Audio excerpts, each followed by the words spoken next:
Imagine voltar à cidade que te viu crescer depois de uma década longe, com uma carreira de sucesso nas mãos e o peso de um passado que nunca te reconheceu. Foi exatamente isso que vivi aos 32 anos, quando pousei em Dayton, Ohio, à beira da festa de noivado da minha irmã. Enquanto eu construía um império no design de interiores na Califórnia, transformando hotéis de luxo em obras-primas funcionais, meus pais ainda me enxergavam como a filha que desperdiçou seu potencial. Aquela noite, entre taças de champanhe e sorrisos falsos, minha mãe se levantou para fazer seu discurso. E sem piedade declarou para todos os convidados que eu havia fracassado na vida, trocando uma carreira de verdade por rabiscos e sonhos vazios. O silêncio que se seguiu foi cortante, até que o noivo da minha irmã sussurrou algo no meu ouvido que paralisou a sala. Mas antes de revelar o que ele disse, e como aquelas palavras detonaram nossa família para sempre, me conte. Você já se sentiu invisível mesmo brilhando? Se essa história soa familiar, não vá embora. O que veio a seguir virou tudo de cabeça para baixo e expôs verdades que ninguém tinha coragem de encarar. Crescer naquela periferia arrumadinha de Dayton era como viver em uma redoma de vidro, onde cada conquista era medida por réguas que eu nunca entendia. Nossa casa, uma daquelas coloniais impecáveis perto das fábricas de aviação onde meu pai passava os dias, respirava ordem e expectativas. Darren Payne, meu pai, era um engenheiro meticuloso, especializado em peças aeronáuticas, homem de rotina que sustentava a família, mas que se calava sempre que minha mãe, Tiara, erguia a voz. Ela, professora de história e guardiã ferrenha das regras do sucesso, acreditava piamente que a vida era um manual, diploma, emprego estável, respeito da comunidade. Nada de atalhos criativos ou caminhos tortuosos. Para ela, o mundo se dividia entre quem escalava a escada certa e quem se perdia em devaneios. E então veio Zara, minha irmã caçula, nascida 4 anos depois de mim como se tivesse sido moldada para encarnar os sonhos da minha mãe. Desde pequena, ela seguia o roteiro à risca. Debate para enriquecer o currículo, voluntariado no centro comunitário para construir caráter, notas impecáveis que rendiam elogios em cada reunião de pais. Os certificados dela ganhavam lugar de honra na parede da cozinha, transformados em troféus da filha exemplar. Eu, por outro lado, me refugiava no porão, reorganizando móveis e esboçando ambientes que só existiam na minha cabeça. Aos 12 anos, reformei meu quarto com peças de brechó, criando um cantinho acolhedor com prateleiras de madeira resgatada que brincavam com a luz do sol. Uma professora inscreveu meu projeto em um concurso regional, e para minha surpresa, ganhei menção honrosa de um júri que incluía designers renomados de Cincinnati. Meu pai olhou o certificado na mesa de jantar, admirado, embora não soubesse bem o que fazer com aquilo. Minha mãe? Deu uma olhada rápida e perguntou por que eu não me dedicava a algo útil, como o ensaio da Zara sobre história local que havia ficado em 3º lugar no estado. Enquanto o laço dela ia parar ao lado das fotos de família, o meu foi arquivado em uma gaveta, como se não merecesse ser visto. Esse padrão se repetiu ano após ano. Quando arrumei um trabalho reformando o escritório da diretora da escola de graça, só pela experiência, minha mãe descartou como brincadeira de decoradora, improdutiva para vestibulares. Já o estágio da Zara em um escritório de contabilidade virou motivo de comemoração. Churrasco no quintal, brindes dos tios, elogios ao futuro promissor nos números. Minha mãe alimentava essa narrativa entre suas amigas do clube do livro. Veta tem jeito, mas joga fora em passatempos, dizia, como se talento fosse um defeito a ser corrigido. A palavra talento saía da boca dela como uma acusação, um lembrete constante de que eu havia saído da linha. No ensino médio, enquanto a Zara colecionava cartas de recomendação, eu passava fins de semana criando maquetes detalhadas para a feira da escola com tecidos, iluminação e plantas que chamaram a atenção de arquitetos visitantes. Ganhei um convite para uma oficina em Columbus, mas ao mostrar a carta para minha mãe, ela apenas assentiu distraidamente. Antes de elogiar as notas perfeitas da Zara em matemática, isso sim abre portas, disse. Meu pai, como sempre, permaneceu em silêncio, o café na mão, como se sua neutralidade fosse um escudo contra o conflito. Mas seu mutismo era cumplicidade. E então havia tia Lídia, irmã da minha mãe e caçadora implacável de fofocas. Morando perto, ela espalhava suas versões distorcidas da minha vida para primos e conhecidos da igreja. Veta vive de faz de conta, enquanto Zara constrói um futuro. Minha mãe nunca corrigia. Pelo contrário, concordava com um aceno de cabeça, como se minha existência fosse um projeto mal executado. Cada comentário dela doía, mas o pior era saber que, para minha família, eu era a peça que não se encaixava no quebra-cabeça perfeito que haviam montado. As coisas pioraram quando comecei a fazer freelas para vizinhos, reformando cozinhas e porões com softwares que aprendi sozinha em um computador velho. O dinheiro entrava, mas para minha mãe era só um extra, nunca algo sério. Enquanto isso, o estágio da Zara em um escritório de contabilidade rendia cartas de recomendação que minha mãe exibia como se fossem medalhas olímpicas. Quando entrei na faculdade com bolsas para design, o almoço em casa foi discreto, quase constrangido. 3 anos depois, as aprovações da Zara em universidades viraram motivo de festa, com jantar fora e ligações para a família toda. Dayton, com seus olhares curiosos e perguntas indelicadas, só reforçava essa dinâmica. Vizinhos perguntavam pela promissora carreira da Zara, enquanto me encaravam como um mistério sem solução. Minha mãe, com sua influência silenciosa, garantia que minhas conquistas fossem sempre minimizadas, transformadas em tentativas ou fases. Até que chegou o momento em que a corda arrebentou. Na faculdade, enquanto cursava Belas Artes, dividia meu tempo entre aulas de ergonomia e jobs reformando vitrines para lojas locais. Um estúdio de Columbus topou com meu projeto de biblioteca modular, um espaço com zonas multifuncionais, e me ofereceu um estágio remunerado para reformar suítes de hotel. Era a chance da minha vida, mas exigia dedicação integral. Quando contei à minha mãe, ela explodiu. Desistir da faculdade? Isso não é oportunidade, é irresponsabilidade, gritou, antes de espalhar para suas amigas do Clube do Livro e contatos da PTA que eu estava jogando tudo fora. Mas dessa vez eu não me calei. E a decisão que tomei naquela ligação mudou tudo, inclusive o rumo da minha história. Enquanto eu me aproximava com a mesma mistura de curiosidade e desconforto que sempre me acompanhava nessas situações. Ela estava radiante, o vestido impecável, o cabelo arrumado com a precisão que sempre a definiu, os olhos brilhando com a satisfação de quem cumpriu cada etapa do plano traçado. Ray ao seu lado exalava a confiança tranquila de quem nasceu para fechar negócios. Terno sob medida, aperto de mão firme, um sorriso que parecia calculado para transmitir credibilidade sem esforço. Vadim, finalmente Zara disse, estendendo a mão como se estivéssemos em uma reunião corporativa, não em um jantar de família.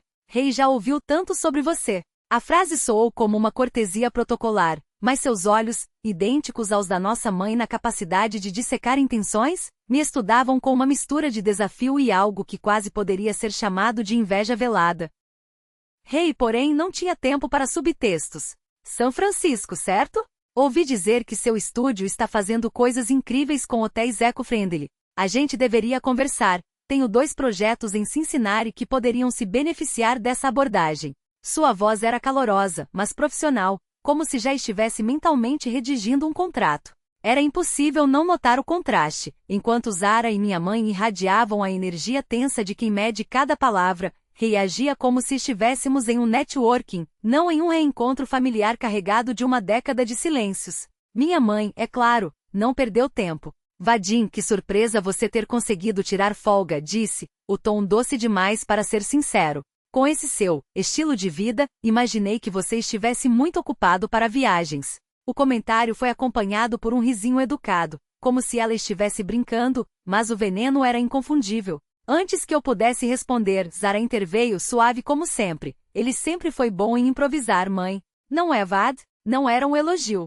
Era um lembrete de que, para elas, minha carreira ainda era vista como um acaso feliz, não como o resultado de noites em claro, riscos calculados e uma teimosia que beirava a obsessão. Ray, alheio à atenção, deu uma risada baixa e pegou a mão de Zara. Bem, se ele é metade do que a Zara diz que é, então a gente tem muito o que conversar. E assim, com uma frase, ele desarmou o campo minado que minha família havia plantado. Não por bondade, mas porque, para homens como ele, oportunidades são oportunidades. Não importava se vinham de um irmão pródigo ou de um parceiro de longa data. Enquanto nos dirigíamos à mesa principal, percebi como o salão era um espelho perfeito da minha família, decorado com o bom gosto conservador que minha mãe adorava, cheio de pessoas que seguiram o script esperado, mas com toques modernos o suficiente para que ninguém pudesse acusá-los de estarem presos ao passado. Até a localização era simbólica, um lugar que celebrava a história da aviação, o sonho do meu pai. Enquanto eu havia construído minha vida em torno de algo que elas nunca entenderiam,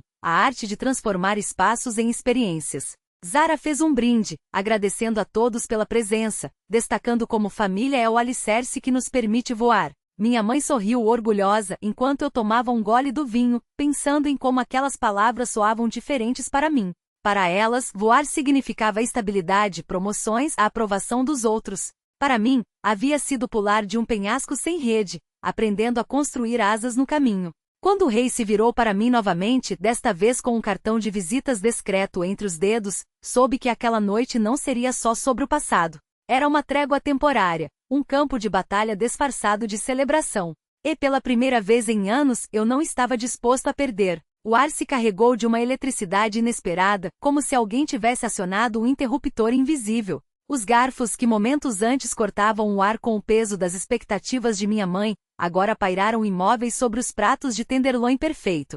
Até o brilho das luminárias em formato de hélice de avião parecia ofuscado pela tela do celular de rei, projetando números que falavam mais alto que uma década de sermões familiares. Neo Designs, repetiu Zara como se testasse o som das sílabas na boca, como se o nome da minha empresa fosse uma língua estrangeira que ela só então aprendia a pronunciar. Seus dedos ainda tremiam levemente sobre meu braço, não mais com a condescendência de quem tolera o irmão desgarrado, mas com a hesitação de quem percebe tarde demais, que esteve olhando para o mapa errado o tempo todo. Rei não esperou pela resposta. Com a precisão de um executivo que sabe quando pressionar a vantagem, deslizou o telefone pela mesa até que a tela iluminou o rosto de Gregory Caldwell. O velho lobo do mercado imobiliário não precisou de mais que um segundo para absorver os dados, os gráficos de crescimento, os nomes dos clientes, as menções em publicações que ele próprio assinava. Seu sorriso se alargou, os sulcos ao redor dos olhos se aprofundando com algo que não era apenas aprovação, mas respeito. Isso, ele apontou para a projeção de um lobby que eu havia redesenhado em Santa Mônica, onde curvas orgânicas dialogavam com a luz natural para reduzir o consumo de energia em 40%. É o tipo de inovação que falta nos aeroportos regionais. Ele se virou para minha mãe, que ainda tentava recompor a máscara de anfitriã impecável, mas cujos lábios formavam palavras que não saíam. Sabe, Margarete, às vezes as raízes mais profundas são aquelas que a gente não vê crescendo. O golpe foi cirúrgico. Não por malícia, mas pela ironia cruel de um homem que passará a vida negociando terrenos saber reconhecer quando o solo sob os pés de alguém era, na verdade, bedrock. Do outro lado da mesa, minha mãe finalmente encontrou a voz, mas ela saiu fraca, deslocada, como um eco de si mesma. Bem que surpresa! Não era uma concessão. Era uma rendição disfarçada de cortesia, e todos ali, até a tia Lídia, que agora digitava freneticamente no Google como se tentasse desmentir a realidade, sabiam disso. Rei não perdeu tempo. Enquanto os garçons começavam a recolher os pratos, ele já desdobrava um guardanapo sobre a mesa, esboçando com caneta esferográfica as áreas-chave do terminal do aeroporto de Dayton. Seu traço era rápido, seguro, mas ele parou por um instante, ergueu os olhos e me olhou não como um concorrente, não como o noivo da irmã exemplar, mas como um igual. Aqui disse, marcando um X sobre a entrada principal.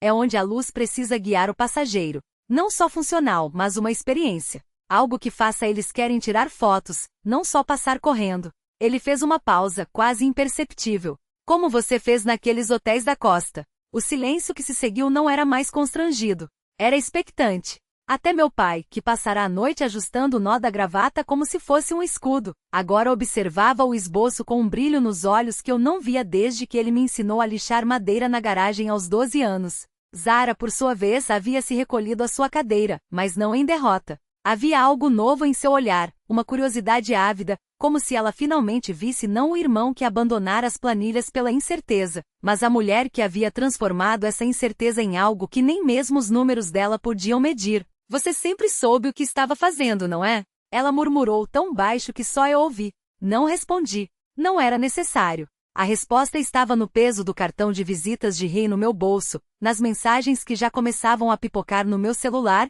nos olhares que, pela primeira vez, não desviavam dos meus. Quando minha mãe se levantou novamente foi para anunciar o bolo, um gesto mecânico, um script que ela não podia abandonar, mesmo com o mundo que construíra desmoronando em tempo real. Mas suas mãos tremiam ao cortar a primeira fatia, e o sorriso que ela dirigiu à câmera do fotógrafo era uma fachada tão fina quanto o glacê de açúcar. Eu não sorri de volta, porque pela primeira vez naquela noite, não estava mais jogando pelo segundo lugar. Os convidados, entre risos forçados e taças que tilintavam como sinos de alerta, lançavam olhares na minha direção, cumplicidades fingidas, sorrisos que tentavam costurar o rasgo que minha mãe havia aberto na noite. Alguns, os mais ousados, aproximavam-se com comentários sobre o papel do design no mercado imobiliário, como se eu precisasse de validação alheia para justificar minha própria trajetória. Parabéns hesitantemente murmurados, pontes frágeis lançadas sobre o abismo que ela mesma cavara. Mas eu não queria aplausos. Queria justiça. Rei Voz, sempre pragmático, cortou o ar com precisão cirúrgica. Detalhou os prazos apertados do projeto do terminal, a necessidade de conceitos modulares para assentos e iluminação, algo que eu já dominava graças aos projetos hoteleiros que minha mãe jamais se dignou a reconhecer. Propôs uma apresentação conjunta, usando os relatórios de Zara para projeções de custo, criando uma sinergia que pela primeira vez, não dependia do sobrenome Dayton para ter peso. Zara ouviu, os dedos apertando o copo de vinho, enquanto o mundo que conhecia aquele em que eu era apenas a prima talentosa, mas instável, desabava em slow motion. Minhas vitórias, sempre minimizadas, agora brilhavam como provas irrefutáveis, expostas sob a luz crua da verdade. Não esperei a noite terminar para confrontá-la. Arrastei minha mãe para um cômodo lateral, longe dos olhares curiosos e das risadas que soavam como escárnio. As paredes, revestidas de papel de parede floral desbotado, testemunharam o desmoronamento final da fachada que ela tanto cultivara. Seu rosto, antes uma máscara de autoridade, agora se contorcia em microexpressões de pânico, os olhos fugindo, as mãos buscando, sem sucesso, algo em que se agarrar. Columbus. A palavra saiu como uma faca. O estúdio que você chamou de fase passageira, o mesmo que deu origem a Neo Designs. Os 5 milhões do projeto hoteleiro que bancaram nossas expansões na costa, enquanto você torcia o nariz para meus sonhos irreais. Os prêmios que você ignorou, as alianças com incorporadoras que você taxou de oportunistas. Até o pai, uma vez, mencionou minha matéria na Design Exposé, e você desdenhou, dizendo que qualquer um consegue espaço em revistas assim. Cada fato era um golpe. Ela tentou se defender, balbuciando algo sobre amor duro e caráter forjado nas adversidades, mas suas palavras soavam ocas, como moedas falsas batendo contra o chão. Zara entrou hesitante, tentando mediar com ela só queria proteger você, mas sua voz tremia, sem convicção. Até Reis, sempre neutro, interveio listando os contratos da NEL, a demanda por meu trabalho no projeto do terminal. A ironia de minha mãe ainda questionar minha competência quando o mercado já havia dado seu veredito. Ela se trancou em si mesma. Argumentou que os relatórios de Zara provavam que estabilidade valia mais que risco artístico, como se inovação fosse um capricho e não a coluna vertebral do meu sucesso. Seu orgulho, agora uma armadura enferrujada, a impedia de ver o óbvio. O mundo havia mudado, e ela ficará para trás, agarrada a um script ultrapassado. Meu pai apareceu na porta, um fantasma silencioso. Seu olhar, sempre evasivo, confirmou que eu já sabia. Ele nunca seria um aliado. Apenas mais um cúmplice do silêncio. A noite terminou em despedidas cortantes, primos e tios deslizando bilhetes de apoio nas minhas mãos enquanto minha mãe permanecia imóvel, o rosto uma máscara de cera. Pela manhã, a casa cheirava a café queimado e ressentimento. Zara tentou, com uma voz demasiado alegre, falar de sinergias entre nossas empresas, mas eu a interrompi ao fechar a mala. O voo para São Francisco não era uma fuga, era uma declaração. Uma semana depois, executei o corte definitivo. Bloqueei números, e-mails, perfis, cada canal que pudesse servir de ponte para aquele passado asfixiante. As mensagens de Zara, inicialmente cheias de desculpas entremeadas de autocomiseração, foram silenciadas sem resposta. Não havia espaço para meias-verdades ou arrependimentos tardios. A paz que conquistei em uma década de distância não seria negociada. A reação em Dayton foi rápida e brutal. A rede de contatos de minha mãe, outrora inabalável, começou a se desintegrar. Colegas da escola evitavam seus olhares nos corredores, o murmúrio nas reuniões da PTA transformando seu nome em sinônimo de favoritismo obsoleto. Convites para eventos desapareceram, almoços foram cancelados. Em uma cidade onde a reputação se constrói e se destrói, entre potlucks e bancos de igreja, sua queda foi vertiginosa. Meu pai, já um espectro em seu próprio lar, passou a ser observado com desconfiança no clube de aviação. Seus amigos, agora o sondavam com perguntas veladas como se sua cumplicidade no silêncio o tornasse tão culpado quanto ela. Ele recuou ainda mais, um homem engolido pela própria omissão. A tia Lídia, a rainha das manipulações familiares, viu seu império de influências desmoronar. Seus posts inflamados foram ignorados, seus contatos desfeitos após verificarem que minhas conquistas comprovadas, documentadas, pesavam mais que suas narrativas distorcidas. Até na igreja, onde antes suas opiniões eram lei, agora lhe davam as costas. Em Ohio, onde a palavra corre mais rápido que o vento do lago Erie, ser exposta como uma mentirosa é uma sentença sem apelação. Zara, por sua vez, deixou mensagens que se tornaram cada vez mais desesperadas. Primeiro justificativas, depois lamentações pelo casamento que nunca aconteceria. Por fim, o silêncio forçado de quem percebe que algumas pontes, uma vez queimadas, não deixam nem cinzas para reconstruir. Enquanto isso, minha vida seguia adiante sem peso, sem culpas. Vice formalizou a parceria para o terminal, os números de Zara, ironicamente, alinhando-se perfeitamente aos meus conceitos. A Neo Designs floresceu, livre do fardo de ter que provar seu valor a quem nunca esteve disposto a enxergá-lo. Os limites que impus não foram um ato de vingança, mas de sobrevivência. Aprendi na Mahan que a autoestima não se negocia. Que quem insiste em subestimar suas conquistas não merece testemunhá-las. Esta história não é sobre rancor, é sobre a coragem de romper ciclos. Às vezes, a serenidade exige cortes profundos. Outras, a reconciliação chega quando menos se espera. Mas uma coisa é certa, ninguém merece viver à sombra de quem insiste em apagar sua luz. E você? Já precisou escolher entre a paz e as expectativas alheias?